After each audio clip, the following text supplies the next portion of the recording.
Give me a bit of feedback. What was your experience like as the host of the table? I felt like it wasn't long enough. Woo! Yeah, being the timekeeper sucks, let me tell you. Because I get the looks, right? I get the, what are you doing? Yeah, Megan, you're kind of a hard ass. Yeah, I have to sit on the schedule. Megan, how was your table?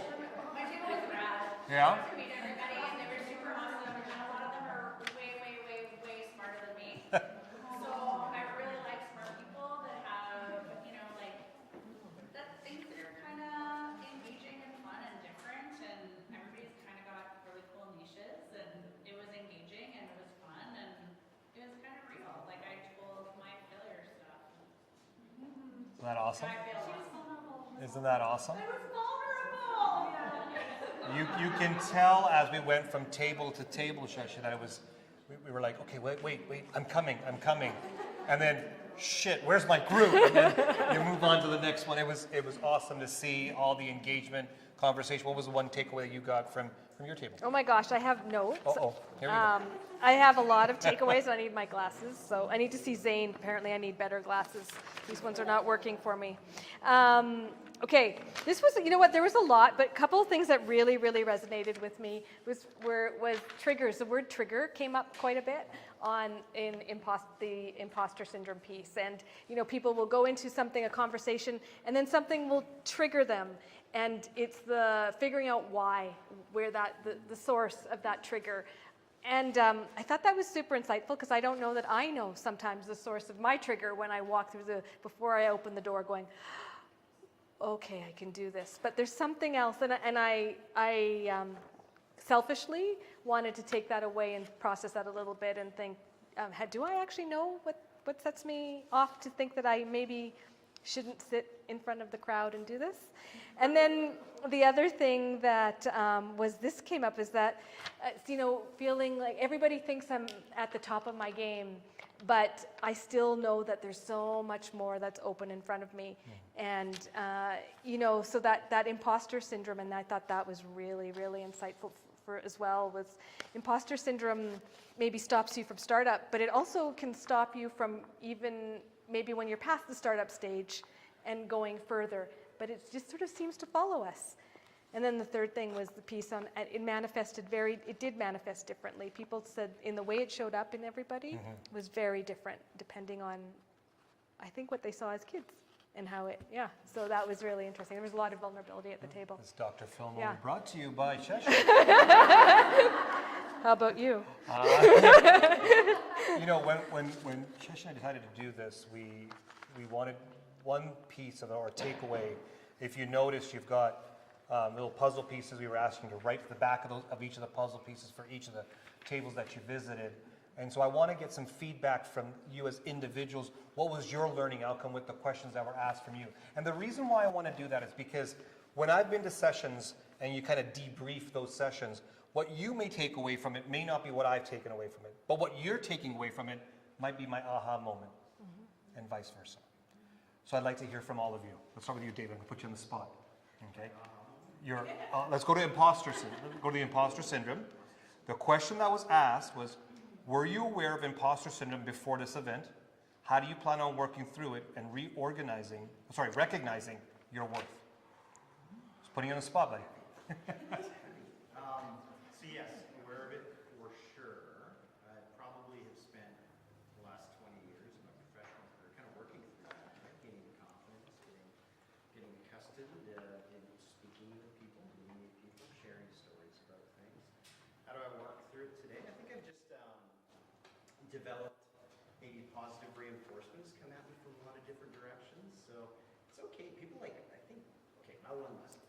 People fundamentally want you to succeed, right? Yeah. People are fundamentally good. Maybe not all of them, but in the high 90s, people just kind of fundamentally want it to work out for you. Yeah. So when you're sharing yourself, you're on a stage, you're on film, you're on the internet, people are kind of rooting for you. And it's really important to remember that, right? Like, people don't want you to go out there and be a disaster. People don't want to, see you fail, even if they're sad stories, even if it's fuck up things, right? We're allowed to share that, and it's okay. Yeah. Like, people really do we're cheering for you, right? So if you kind of have that in your head when you're sharing your own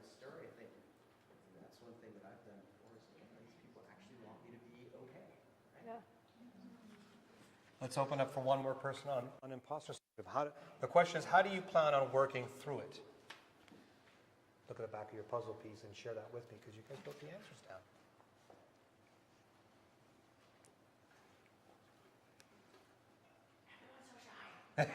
Yeah. Go for it. I think for me, in my early 40s, I was able to get over my imposter syndrome just by taking an inventory of my accomplishments, my education, and my experience, and that I shared at our table is recognizing that I belong at the table.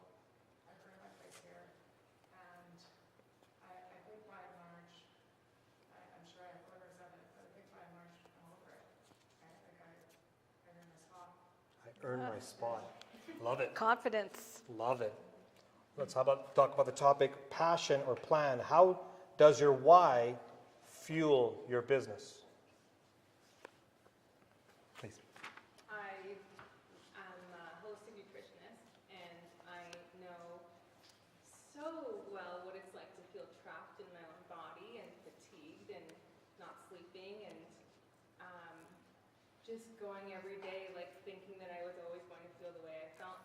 And so knowing that through the tools that I have and learned can transform my own life. And then seeing women, you know, be nourished and release weight and have babies through natural, through taking care of themselves, it's like, that is so my why. Yeah, so just seeing that and seeing people have energy to be with their families and pursue their passions.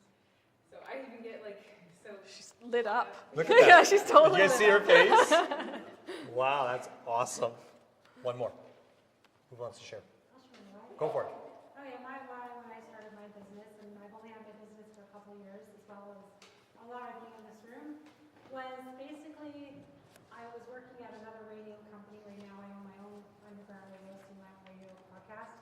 And when I was working at the other radio station, I was very silenced on some things that I could say. Because under media umbrellas, you are very, close-lipped. Sometimes you can only share a little bit here, a little bit there. So I opened up, my friend said, oh, open up your own and do your own thing. So now I can have any guest on, any topic I want to talk about. And my why is just a passion of it. People can come on, be themselves, be vulnerable, have fun, and just tell their stories.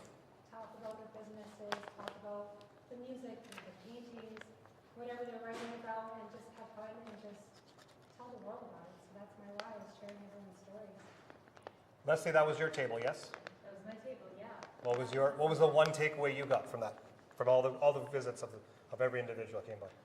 Well, the majority of the people that were came to my table were so much about how they left, like, the people feeling with people, and they left people feeling. I really appreciated everybody's, thank you. Where they came from, but the whys were often similar. Like the businesses themselves were quite different, but there were a lot of similarities with the whys, which is pretty amazing how they can, utilize it in different ways, I guess. Holly's group was the product. So on the back of your card, you wrote down the answer to this question. How is your product or service a reflection of your values? Who would like to share? I probably didn't give anyone time, Is everybody's one blank? No. Go for it. So my service is, I'm an eye doctor, and I've always wanted to be in the healthcare industry, so I feel like that is my purpose to what I'm doing currently. Yeah. So my passion is taking care of sight and helping people with that. Awesome. Awesome. One more. Ken? You've been voluntold. What's your passion? When it comes to your product or service, how is it a reflection of your values?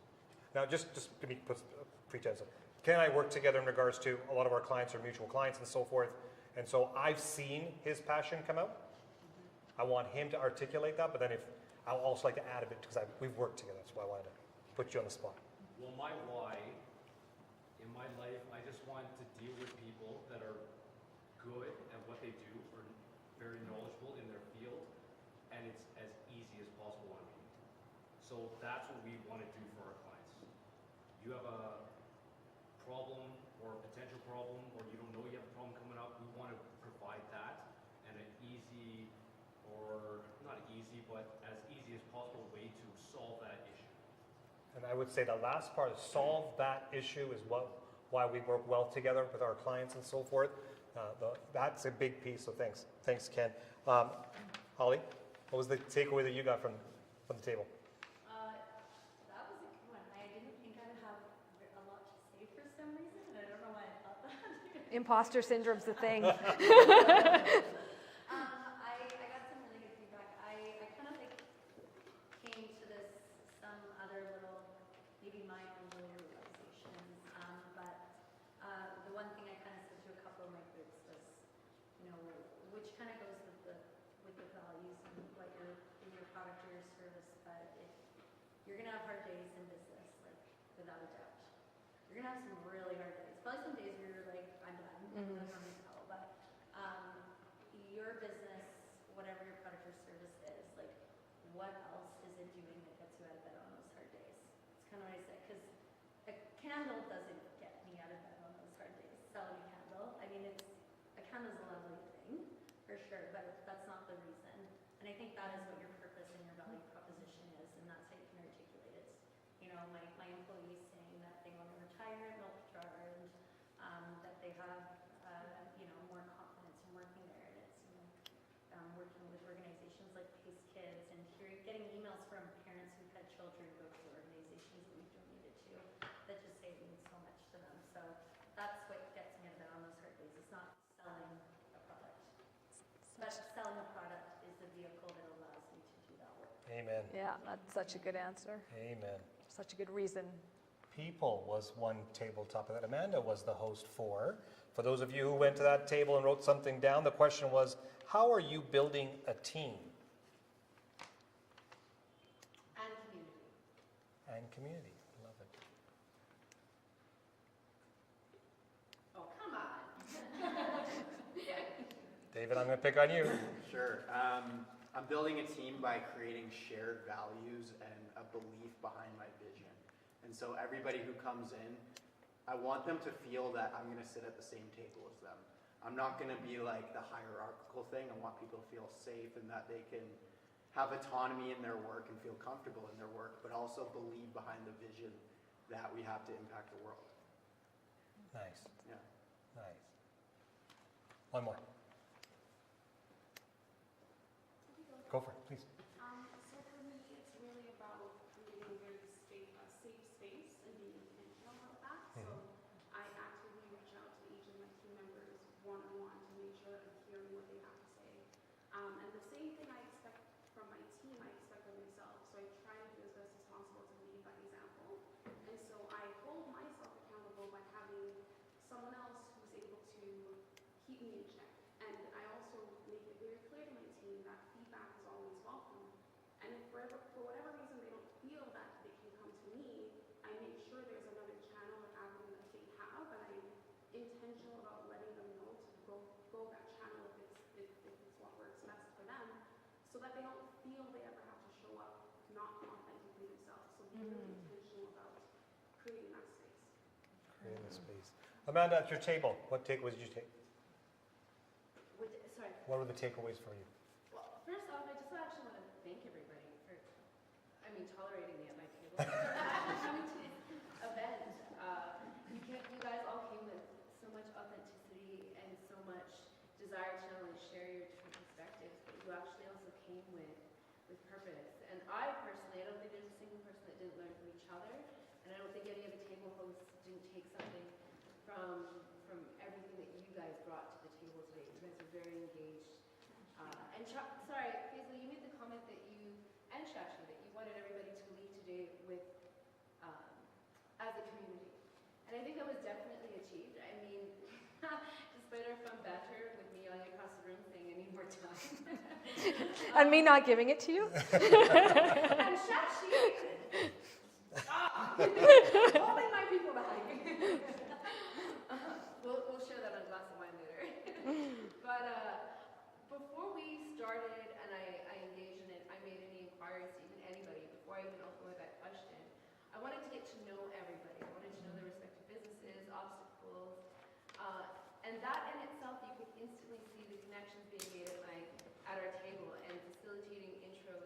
right off the bat, and irrespective of the question, that is the purpose of what your event was, and that was literally what was happening right at our table.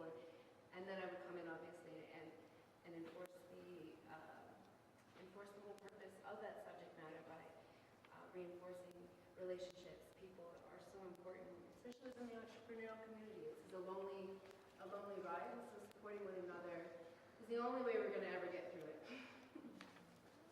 Thank you. Claire's table was on process or operations. The question was, how would you improve your operations? Who wants to volunteer? I think we overheard something over at Claire's table. But Go for it. She said that if you can't set boundaries, that means there might be a problem with your process. And I think that is so, I think that is such a great point. Solid. Solid. One more. Eileen. You've got a kick-ass business. Holy cow. Operations. So let's go back to that question. How would you improve it? There's always being tweaked. The process, yeah, and I appreciated what she had to say about the boundaries as well. I have a contracting business, and so it's constant communication between myself and my clients and my subcontractors, and there's a lot of swinging doors and a lot of things always going on. And yeah, but having those set steps that we take, onboarding new clients, and hopefully potentially keeping those clients for a while to come. And but also there's also those other clients that might be a one-off, and so having different processes for different clients. So it's always being tweaked and finding out what's right, what's working, what's not working.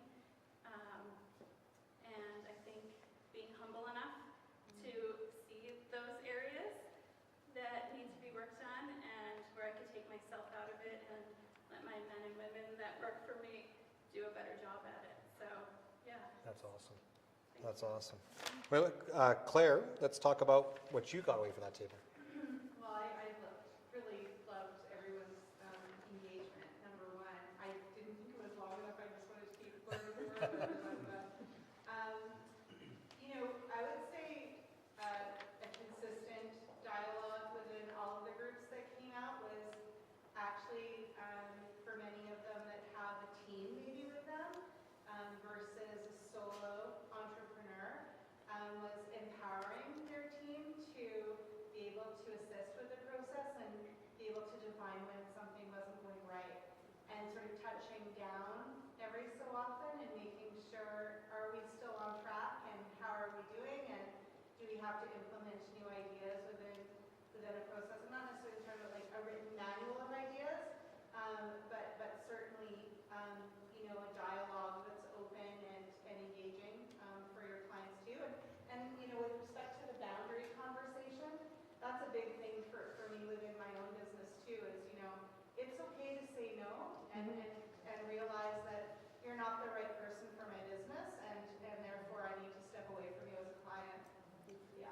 To be one of the best interior designers in this country, you got to have pretty good operations and processes. So she knows her stuff. Let's move on to, oh, by the way, thank you for that. Let's move on to profit and get paid. That was Megan's table. The question that we wanted to leave you with, that you could answer on your puzzle piece, was what's your strategy to keep track of your financials? Feel free to ask everyone. Sarah, told now. Yeah, I guess the way that we keep track of it is we've got one central place where everything gets tracked, and we've got processes we follow. It's not quite as slick as the app you were talking about that keeps you like command central, but yeah, and it's always something that needs tweaking. And when we first started, we didn't know exactly what we were doing, so we just sort of built a spreadsheet. It evolves. It's changing all the time.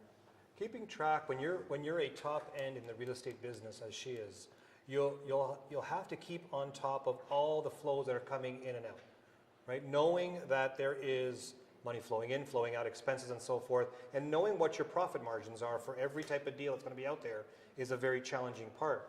Mahmoud, you're also you're on the commercial side, Sarah's on the residential side. When you look at your business from a financials perspective, you deal with businesses that have to show you their financials.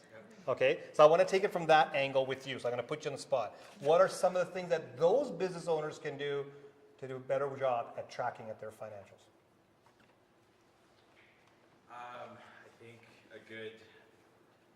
one thing that I always recommend is have your power team aligned, so your accountant, your lawyer, and review on it very, very often, and review those numbers often. I think that's one thing that people forget to look at every month is, where are we at, where are we going, and have that power team beside you. And that's something that I do in my business as well is we have our weekly meetings, we have our monthly meetings, and we have our KPIs and say, okay, where are we at, where are we going? So that's what I tell my clients. Think about what you have to do when you're moving from one size of space to a bigger space or what in your business. And you're using someone's expertise like Mahmoud. He and his team have to go to the landlord and actually say, this company is worth it.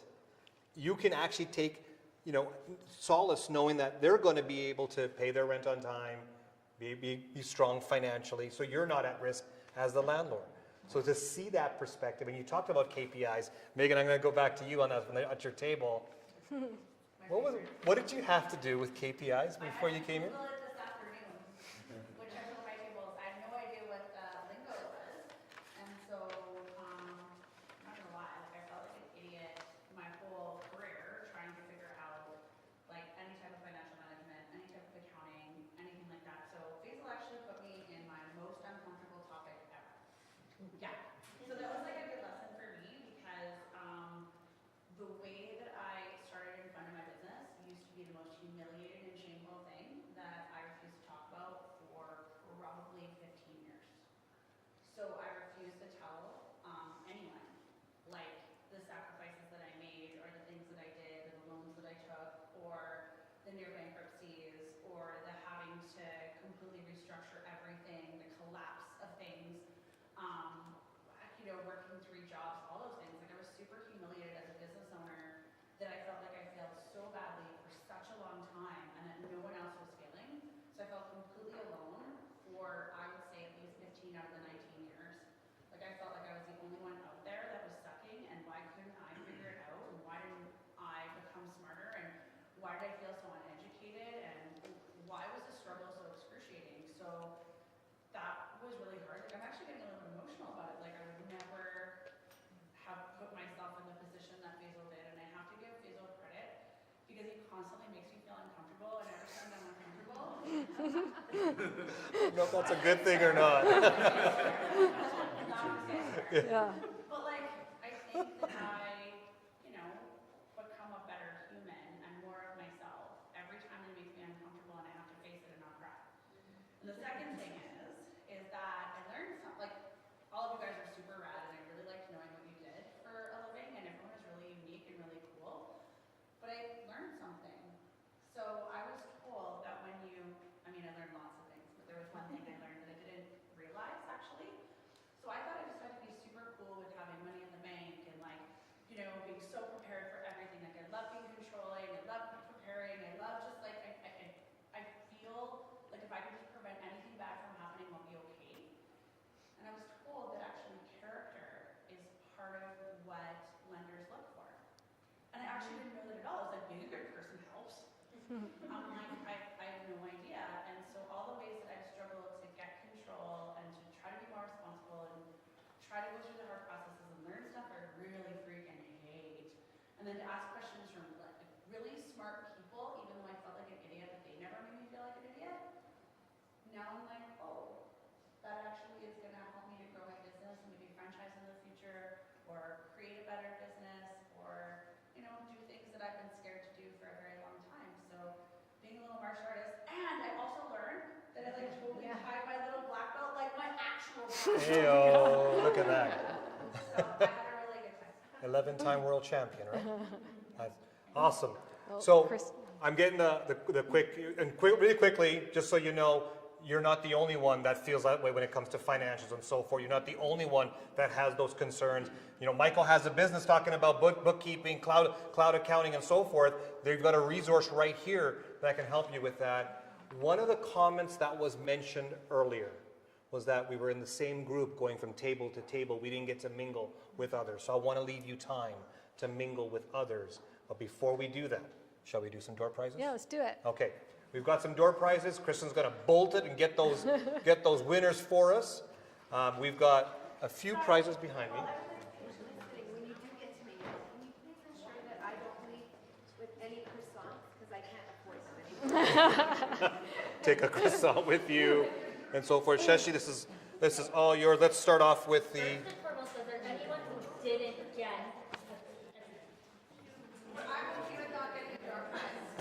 Yeah. Okay. Pull a number. All right, take your... So this one. Oh, yeah. This was the tickets? Yeah, The your tickets. Take your tickets out. We've got some great prizes. I heard there's an Didn't they give you all-inclusive tickets? trip as one of the prizes. No, there isn't. I'm joking. Put it There's in. no Yes, you were a all-inclusive. contestant. Did you put But it I in? got your attention, so it worked. But Okay. Everyone. Yeah? Hey, you got your tickets out. we have a prize from Milk Jar. Milk jar. Holly, thank you. Oh, yeah. Okay. Okay. It is ticket number, what am I looking at? Oh, this. Okay. Yeah. 768029. There we go. Way to go, Lou. Next, we have our lovely prize provided by Joydrop. Oh, I'm biased. It's good. 768043. 045. 045. Woo! And we will get you to draw Yeah. this one. Oh, it's booze. Oh, Yeah. It's Lennox Annex Ale. Here we go. 768017. Oh, awesome. So close. On behalf of all of our supporters, our table hosts, the entire communications team, Joydrop, don't forget, they've still got their pop-up here. Thank you so much for taking the effort, the time, and please mingle Yeah. away. This is just the start. There's many more of these types of events coming up, so please share it Can with I your can I network. just do one thing? Sorry, one thing. I want to just say a big shout out to Kristen and Tia and Katie and Dawn and everybody in production, and especially our table hosts, because that's really what made the conversation going. But oh my gosh, if you knew the background that happened between Kristen and her team and Tia and Katie and that team and Dawn, it was incredible. So thank you. Thank you. Mingle, have fun, share some phone numbers, let's grow our businesses. Thank you very much.